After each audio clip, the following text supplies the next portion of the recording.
I'm Miss Erin from C.C. Mellor Memorial Library, here for today's middle grade moment. So we'll be talking about 3 middle grade books today and doing an activity. And you may notice that I'm in my kitchen today. That's because the 3 books that we're going to be talking about are all to do with eating and cooking and food. And because of that, I thought we could also make some scrambled eggs. So let's get started. Our first book today is called Lights, Camera, Cook, and it is the first book in the Next Best Junior Chef series by Charise, Mericle, Harper. And this book follows 4 kids who are in a cooking competition. They are between the ages of 9 and 12. There's Tate, who's the youngest. There's Caroline. There's Ray, who's really timid and shy, and there's Oliver, who's super outgoing and sure that he is going to win this contest. So they are in a cooking competition that is airing on TV. And so we get to see, as we read the book, we get to see not only what happens on camera, but we get to hear all of the things that happen off camera. We get to hear which kids are super confident in themselves. We get to hear which kids say something out loud to the camera and then think something totally different. It's a really neat way of thinking about how the reality TV that you watch may not quite be the reality you think it is. So this is one of my favorite books about food.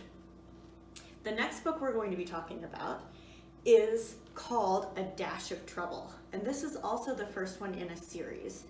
It is from the Love, Sugar, Magic series, and it is about Leo, and she is the youngest of 5 sisters, and she lives in a family who owns a bakery. And she really wants to help with the Day of the Dead celebration this year, getting all of the food ready for it and everything with that. And her mom and her aunts and her sisters all tell her she's still too young. So she sneaks into the bakery to see what they're doing anyway, and she finds out that they're all brujas, they're all witches, and that they all know magic and they can use their magic through baking. So that's super neat and super exciting, but she can't tell anyone she knows. And when she starts to practice magic, she can't ask her family for help because they don't know that she knows. And you can imagine that goes about as well as you'd think it would. So to see what happens, you'll have to try it out and read it. Now the last book that I wanted to talk about today is actually a cookbook. And it's called The Complete Cookbook for Young Chefs. And this comes from America's Test Kitchen. And so this is over 100 recipes that were all created by these chefs in the America's Test Kitchen, and then they were tested by kids. And so they will tell you what kinds of ingredients you need. They'll give you tips on how to cut things with knives, or what kind of cooking, what kind of cuts mean what when you see it in a recipe. So they'll walk you through the kinds of recipes that you see in this cookbook and in other cookbooks. And they will tell you whether this one's going to be easy, whether it's a little bit harder, or whether you should wait till you're an expert to try out this kind of recipe. So I thought today, since we were talking about food, we could make something. And so we're going to start with one of the first things that I learned how to cook. We're going to make some scrambled eggs. So make sure that you have washed your hands. I washed my hands before this video so that you guys didn't have to stand and watch me scrub for 20 seconds. But make sure that you wash your hands if you're ever going to be cooking. Another tip for safety, make sure that you talk to your adult and that they know if you are going to be using knives or the oven or the stove, and that they can be there and supervise. So today we're going to be using the stove. And if you have long hair, make sure that you pull it back, because nobody wants to find hairs in their food. And I don't know about you, but I shed hair all the time. So I have my hair pulled back, I have my hands freshly washed, and I am here at the stove ready to cook. So the first thing that we're going to need to do is we're going to crack some eggs. So I like to put a paper towel down so that if the eggs crack a little bit and they get some goop on the counter, some raw egg, we can pick it up really easily and throw it away. So I'm going to make 2 eggs today. So I'm going to take my egg, I'm going to tap it against the counter till I hear it crack, and then I'm going to open it over my bowl.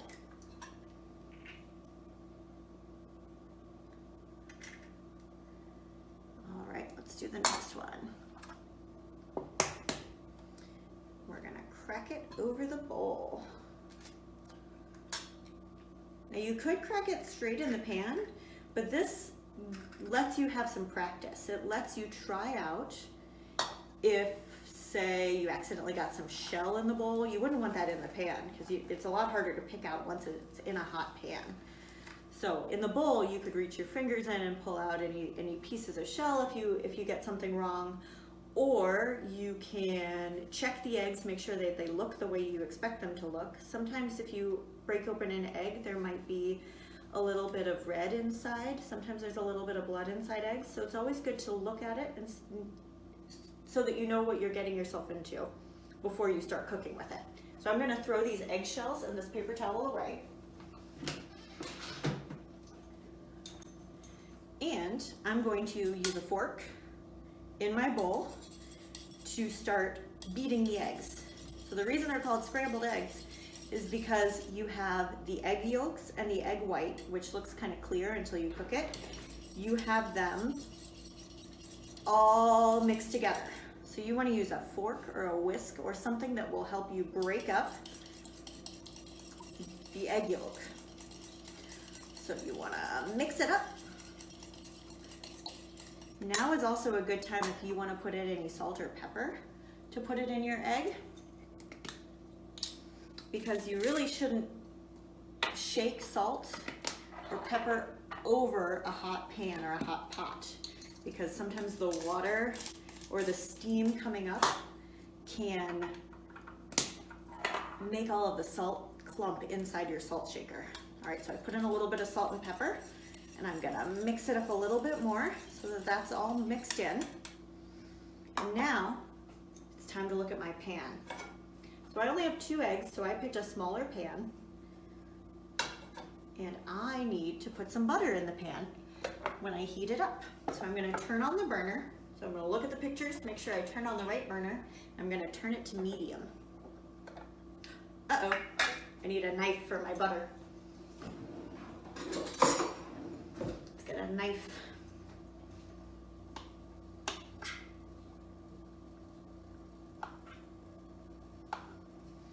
I'm gonna put some butter in the pan. So the butter in the pan will help you see when the pan gets hot, because the butter will melt, and it will help grease the pan so that your eggs will not stick to the pan. So we're gonna give it a minute for the butter to heat up and our pan to heat up. And I don't need this knife anymore, so I can put it away. But I am gonna need my next tool. I'm gonna need a spatula to help mix up the eggs in the pan. So you can see the butter is kind of melting. So I'm gonna swirl the pan around to try to get the butter all over the pan.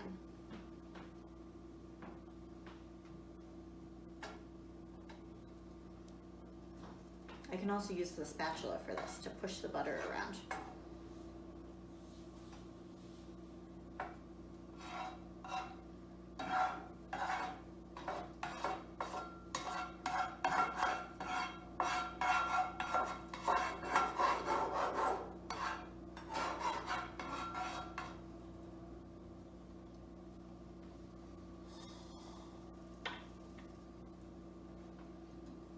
The other thing to think about while you are waiting for the pan to heat up is whether you have a plate ready, because scrambled eggs will cook really quickly and you want to make sure that you have a place to put them when you're all done cooking them so that they don't overcook in the pan as they keep getting hotter and hotter and hotter. So I have a plate ready to go on the side over here.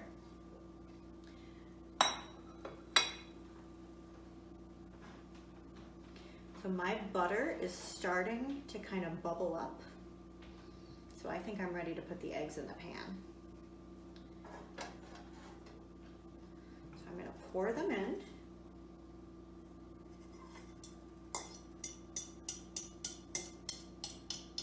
And then this bowl and this fork that had the raw egg in it, raw egg is really bad for you if you were to eat anything. So these are going to go in the sink and I'm going to wash them as soon as I'm done.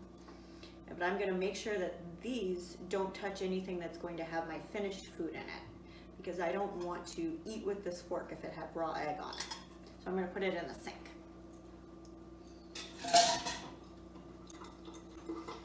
All right, back to my pan. I'm going to use my spatula to push my eggs around.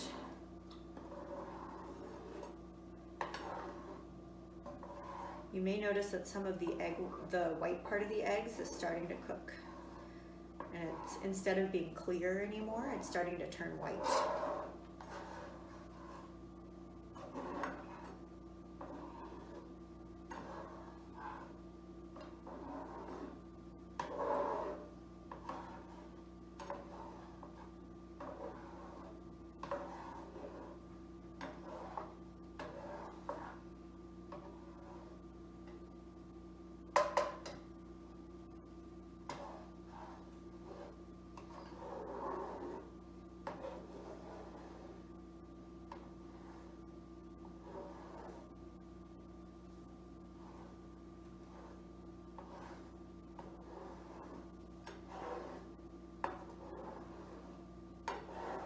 Now I can see that some of the yellow is starting to cook too. So it's making nice little lumps. So you want to keep moving this around in the pan so that the parts that aren't cooked yet can touch the bottom of the pan where they're going to be closest to the heat and start to cook.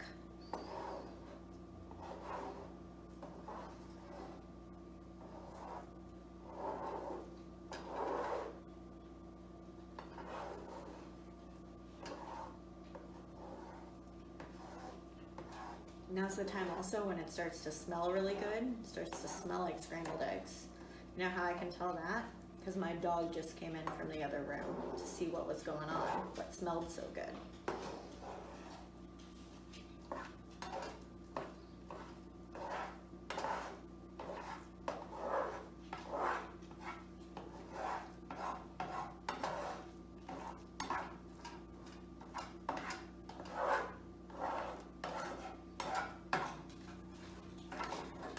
To really look like scrambled eggs. I'm going to give it a little bit more. Make sure it's all cooked.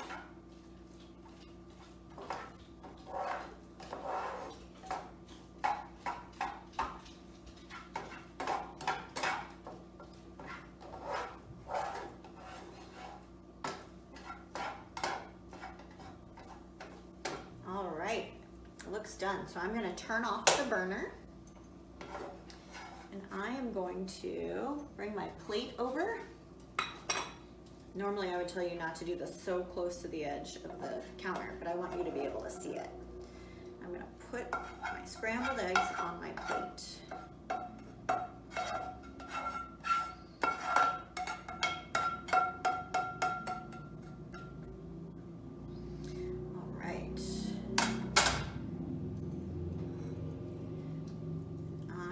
To get a clean fork.